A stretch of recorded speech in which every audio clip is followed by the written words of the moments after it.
میں جس علاقے میں رہتی تھی وہ بہاولپور کا ایک علاقہ تھا جدھر میں اپنے چچا کے ساتھ رہتی تھی۔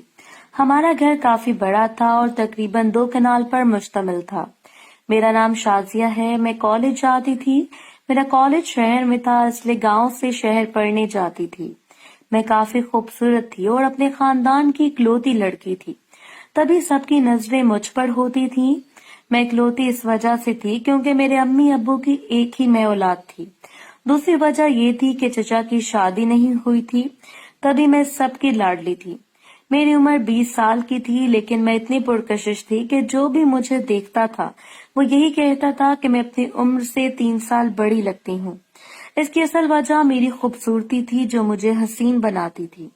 میرے چچا کی ابھی شادی نہیں ہوئی تھی اور گھر کے سبھی لوگ ان کے لیے لڑکی پسند کرنے کا پلان بنا رہے تھے تاکہ کوئی بھی لڑکی ان کو پسند آئے تو ان کی جلدی شادی کر دی جائے۔ پر چچا کی پسند ایسی تھی کہ گاؤں میں کوئی لڑکی اس پر پورا نہیں اترتی تھی۔ میں اکثر ان سے پوچھتی تھی کہ انہیں کیسی لڑکی چاہیے، تو چچا کا یہی جواب آتا تھا کہ ایسی لڑکی ہو جو بالکل مجھ جیسی خوبصورت ہو۔ اس بات پر میں ان سے کافی مذاق کرتی تھی کہ مجھ سے زیادہ حسین کوئی ہو ہی نہیں سکتا۔ میرے چچا کے ساتھ کافی مذاق چلتا تھا کیونکہ میں ان کی اکلوتی بھتیجی تھی اور وہ بھی میرے ایک ہی چچا تھے، اس لیے میں ان کی کافی لاڈلی تھی۔ کبھی کبھی مجھے یہی لگتا تھا کہ میں کہیں چچا کے آنے سے وہ مجھ سے دور نہ ہو جائیں۔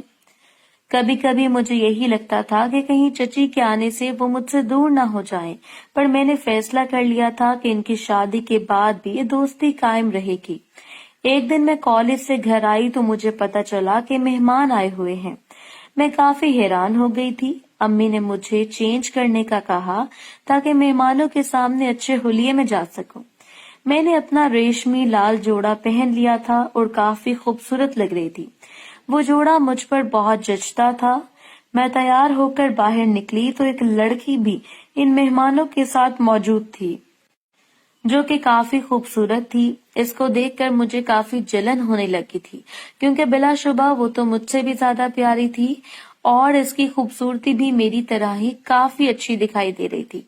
پر اس کے بال مجھ جیسے پیارے نہیں تھے۔ میں نے اسے نیچے سے اوپر تک دیکھا تو جان گئی تھی کہ یہ لڑکی میری ہونے والی چچی ہے۔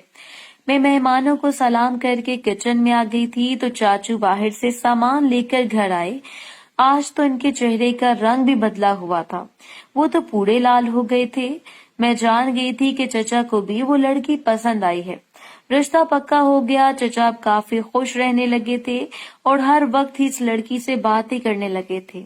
ایک دن چچا کے ہاتھ میں شاپر تھا۔ میں کافی پریشان ہونے لگی، لیکن پھر مجھے لگا کہ اس بار بھی پہلے کی طرح شاپر میں میرے لیے کچھ ہوگا۔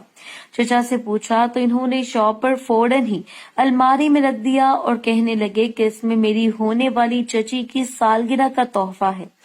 میں نے سنا تو میرا موڈ ہی خراب ہو گیا کہ وہ تحفہ چچی کو ملنے جا رہا ہے، پر سوچنے لگی کہ ایسا کیا ہے اس شاپر میں جو چچا مجھ سے چھپا رہے ہیں۔ اب میں نے فیصلہ کر لیا تھا کہ چاچی کا تحفہ دیکھ کر ہی رہوں گی۔ چچا سے میں نے پوچھا کہ مجھے بھی وہ تحفہ دیکھنا ہے، جب چچا نے بات ہی بدل دی۔ مجھے بھی یہ سوچ کر حیرانگی ہو رہی تھی۔ اگلے دن ساری رات چچا گھر نہیں آئے تھے۔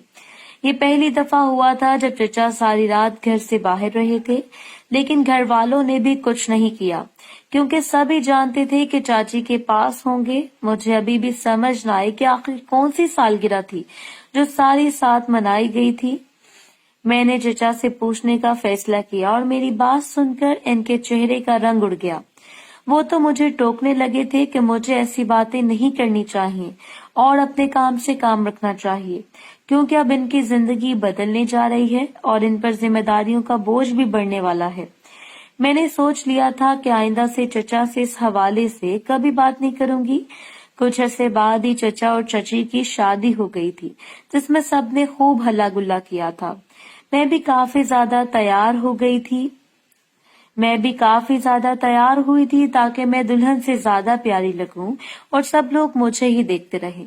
مجھے امی نے بھی اب کہا تھا کہ مجھے چچا چچی سے دور رہنا ہے اور انہیں ایک دوسرے کے ساتھ وقت گزارنے کا موقع دینا ہے۔ اس بات پر مجھے بہت غصہ آیا تھا، لیکن میں نے سوچ لیا تھا کہ مجھے بھی اب ان پر دھیان نہیں دینا۔